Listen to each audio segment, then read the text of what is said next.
প্রত্যেক বছর যখন আসে আশেকের মিলন মেলা ঘটে, কথা বলেন ঠিক কিনা? এটা একটা খানেকা শরীফের আর একটা রহমত বরকত। আমার প্রিয় মুর্শিদ ডক্টর আহমদ বরকতদারি হুজুর কেবলা এই কাজকান্তাতে এসে ঘরে ঘরে তখন মাহফিল চলেছে। আজকে তার প্রশ্ন আমার কাউকে হুজুর কেবলা তার বিস্তারিত হুজুর কেবলা সেই হাল ধরে রাখছেন। চাওয়াজের জন্য মারহাবা। তো হুজুর কেবলা আলোচনা করে আপনারা চান কিনা? এক্ষুনি নুরানি ইমানি তাকবীর নিয়ে আসেন আর রাসূল আমাদের কাছে পাক আলহাজ শেখ সৈয়দ গোলাম মোহাম্মদ আব্দুল কাদের কাওকাব পিছে করে চাওয়াজ বলে মারহাবা মারহাবা। বাজারে কৃষ্টি লোক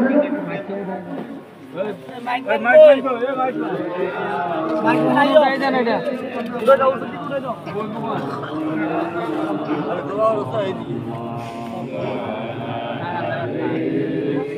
আপনার সামনে থেকে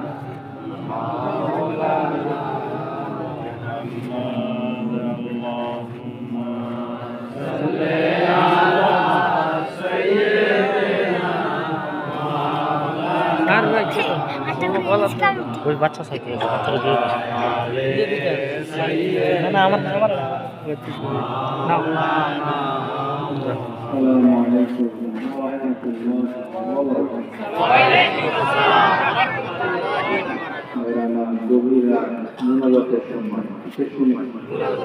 আপনারা অনেক কষ্ট করে সন্ধ্যা থেকে পর্যন্ত প্রায় 1:30 বাজে কোরআন এবং হাদিসের আলোচনা শোনার জন্য বসে আছেন।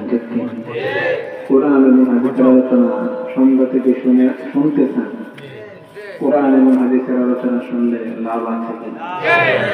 এই যে আপনারা যত কোরআন এবং হাদিসের আলোচনা শুনছেন, এটা একটা ফরজ কাজ হচ্ছে। কি হচ্ছে? কারণ তলাবুল ইলমি ফরিদাতুন আলা কুল্লি মুসলিমিন ওয়াল মুসলিমাত। ইলম অর্জন করা, কোরআন এবং হাদিসের ইলম অর্জন করা প্রত্যেকটা মুসলমান পুরুষ এবং মহিলার জন্য ফরজ। সুবহানাল্লাহ। এখন আমরা এমন অনেক মানুষ আছি যাদের মাদ্রাসায় গিয়ে পড়া সম্ভব না, মাদ্রাসায় গিয়ে পড়া সম্ভব না, কিন্তু ইলম অর্জন করা কি ফরজ। এই যে ইলম অর্জন করার একটা মাধ্যম কি? মাহফিলে গিয়ে সুন্নি বক্তাদের ওয়াজ শোনা, কোরআন এবং হাদিসের আলোচনা যারা করে, এই শোনাটা হলো ইলম অর্জন করার একটা মাধ্যম, ঠিক কিনা? আর আমরা যত ইলম অর্জন করব, এই ইলমটা কি হয়ে যাবে? নূর হয়ে যাবে। কি হয়ে যাবে? আল ইলমু নূরুন, নূরুন নুরানি জবান মুরব্বি বলে দিয়েছেন, ইলমটা হলো নূর। জোরে বলেন সুবহানাল্লাহ। এই যে আপনারা বসে আছেন কোরআন এবং হাদিসের আলোচনা শোনার জন্য, শুনতেছেন, এটা কি কাজ হচ্ছে? ফরজ কাজ। কি কাজ? ফরজ কাজ হচ্ছে। আর আপনার আমাদের নবীজি নুরানি জবান মুরব্বি বলে দিয়েছেন, মাজলিসুল ইলমি খায়রুম মিন ইবাদাতি 60 সানা। 60 বছর ইবাদত করলে যে সওয়াব, একটা ইলমের মাজলিসে বসে কোরআন এবং হাদিসের আলোচনা শুনলে তার থেকেও বেশি সওয়াব। সুবহানাল্লাহ। এটা একটা ইলমের মাজলিস। কিসের মাজলিস? ইলমের মাজলিস। এখানে কোরআন এবং হাদিসের আলোচনা করা হচ্ছে। তো এখানে বসে বসে কোরআন এবং হাদিসের আলোচনা শুনলে নবীজি নুরানি জবান মুরব্বি বলে দিয়েছেন, 60 বছর ইবাদত করলে যে সওয়াব, তার থেকেও বেশি সওয়াব। সুবহানাল্লাহ। আমরা 60 বছর অনেকে বাঁচছি, আর যারা বাঁচে আমরা বেশিরভাগই কি করি? গুনার কাজ করি, খারাপ কাজ করি, গুনার কাজ করি। আমাদের গুনার শুরু আছে, কিন্তু আমাদের সওয়াবের পরিমাণ অনেক কম। আমরা বেঁচে থাকলেও বেশিরভাগ কি করি? ম্যাক্সিমাম টাইম আমরা খারাপ কাজ করি। কিন্তু একটানা 60 বছর ইবাদত করলে যে সওয়াব, কোরআন এবং হাদিসের আলোচনা, এরকম মাহফিলে বসে বসে কোরআন এবং হাদিসের আলোচনা শুনলে তার থেকেও বেশি সওয়াব। সুবহানাল্লাহ। এটা আপনারা যে বসে আছেন, এটা সৌভাগ্য নাকি দুর্ভাগ্য? সৌভাগ্য। সৌভাগ্য। তার উপর আজকের এই মাহফিল আল্লাহ আল্লাহ জিকির মাহফিল, ঠিক কি? সুবহানাল্লাহ। মাজিউর নবী আমাকে হাজী সাহেব বলেছেন মাজিউর নবী সম্পর্কে কিছু বলার জন্য। মাজিউর নবী অর্থ কি? নবীজির আগমন। দয়াল নবীজি আগমন। আমাদের মুক্তাদি মুর্শিদ কেবলা বই লিখেছেন নুরুন নবীর শুভ আগমন। এটা আমরা জানি জি। এটার আরবি কি? ঈদে মাজিউন নবী সাল্লাল্লাহু আলাইহি ওয়াসাল্লাম। ঈদে মাজিউন নবী। এখন নুরুন নবীর আমরা ছোটকাল থেকে স্লোগান দিয়ে এসেছি, দয়াল নবীর আগমন, আসসালাম স্বাগতম। জিন্দা নবীর আগমন, আসসালাম স্বাগতম। স্বাগতম। নূর নবীজির আগমন, আসসালাম স্বাগতম। হায়াতুন নবীর আগমন, আসসালাম স্বাগতম। কামলিওয়ালার আগমন, আসসালাম স্বাগতম। আসসালাম স্বাগতম। রহমাতুল্লিল আলামিনের আগমন, এরকম আসসালাম অনেক গান। এই যে আগমন, এটাই হলো মাঝি উন্নয়ন। সুবহানাল্লাহ। এখন এটাতে কোনো খারাপের কোনো কিছু নাই নাই, ফেতনার কোনো কিছু নাই। নাই। মাঝি নবী অর্থ দয়াল নবীজি আগমন। আগমন, আগমন। আর নূর নবীজির আগমনের কথা কোরআন শরীফ আল্লাহ পাক একবার না বারবার বারবার বারবার বারবার বলেছেন। সুবহানাল্লাহ। আর মিলাদুন নবী অর্থ নবীর জন্ম, নবীজির জন্ম। মিলাদুন নবী অর্থ কি? জন্ম মোবারক। নবীজির জন্ম। ওয়াক্তুল বিলাদা, মিলাদ মানে ওয়াক্তুল বিলাদা। আরবিতে বলা হয় মনে করেন বার্থডে। আরবিতে আমরা কি বলি? বার্থডে বলি কিনা? এটার আরবি কি? মাঝিউন নবী। বার্থডে তো হইল ইংরেজি। আরবি কি? মাঝিউন নবী সাল্লাল্লাহু আলাইহি ওয়াসাল্লাম। মিলাদুন নবী। আরবি কি? মিলাদ। বার্থডে আরবি কি? মিলাদ। বার্থডে হলো ইংলিশ, আরবি কি? বার্থডে বললে আপনারা ইজিলি বুঝবেন, কারণ ঘরে ঘরে এখন বাচ্চাদের কি করে? বার্থডে পালন করে। বার্থডে উপলক্ষে নাচ গান না করে আমাদের ভালো ভালো কাজ করা উচিত, ঠিক কিনা? ভালো ভালো কাজ কাজ করা করা উচিত। বার্থডের দিন নামে এই যে মুবাশশির সাল্লাল্লাহু আলাইহি সাল্লাম মাদ্রাসা, এখানে যে মাদ্রাসা আছে, আপনারা বাচ্চাদের বার্থডে উপলক্ষে মাদ্রাসায় একবেলা খাবার দিতে পারেন। আপনাদের ইউনিভার্সিটি, আপনাদের অনেকে হাজবেন্ড ওয়াইফের বিবাহ বার্ষিকী পালন করে। কি পালন করে? বিবাহ বার্ষিকী। তা হাজবেন্ড ওয়াইফের মধ্যে ঝগড়া হয় কি না? হয়। তো ঝগড়া যাতে না হয়, আমাদের মেরিটাল লাইফ, আমাদের দাম্পত্য জীবন যাতে সুখময় হয়, হাজবেন্ড ওয়াইফের যাতে শান্তি হয়, এই নিয়তে বিবাহ বার্ষিকীতে আমরা মাদ্রাসার ছাত্রদেরকে খাবার দিতে পারি, ঠিক কিনা? তাহলে এটা সওয়াব হবে না গুনাহ হবে?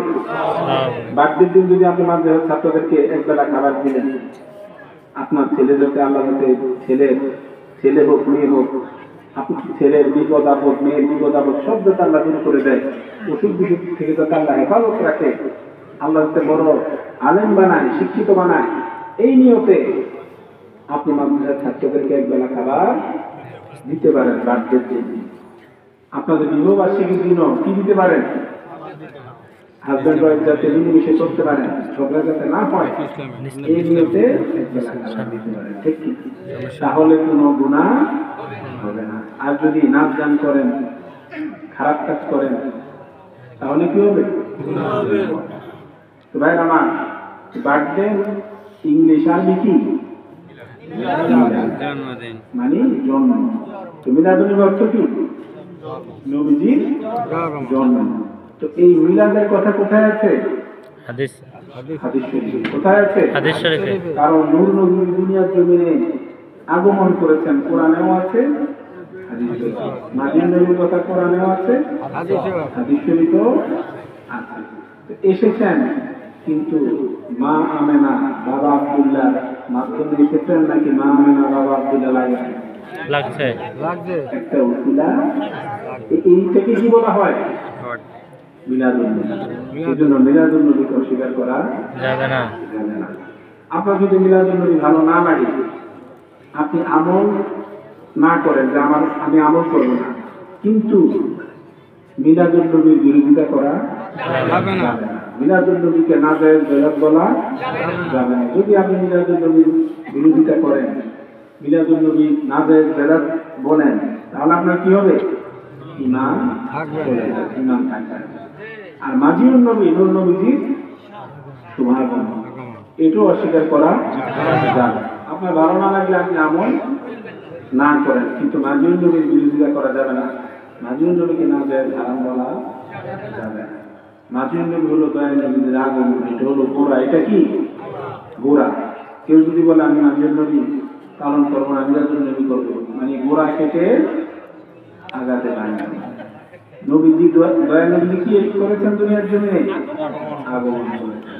এই জন্য এটা কোরআন এবং হাদিসে বারবার এসেছে। মাঝে মিলাদুন নবী কোনোটার বিরোধিতা করা যাবে না। এটা একটা কমপ্লিমেন্টারি, একটা কি কমপ্লিমেন্টারি, একটা ছাড়া আরেকটা কি অসম্পূর্ণ।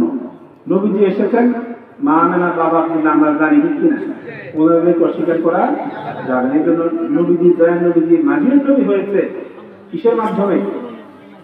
মিলাদুন নবী মাধ্যমে। এই জন্য মাঝির নবী মিলাদুন নবী মূলত দুইটা আলাদা কোনো জিনিস না, একটা ফুলফিলিং, একটা আপনার সাপোর্টেড, রিলেটেড, ঠিক কিনা? সেজন্য ভাইয়ের আমার, যেমন আমরা খাওয়ার সময় লিকুইডও খাই, যে জিনিসটা আমরা খাই চাবাই খাই, এটাকে কি বলা হয়? খাওয়া। আর পানি খাই, এটাকে বলা হয় পান করা। কি বলা হয়?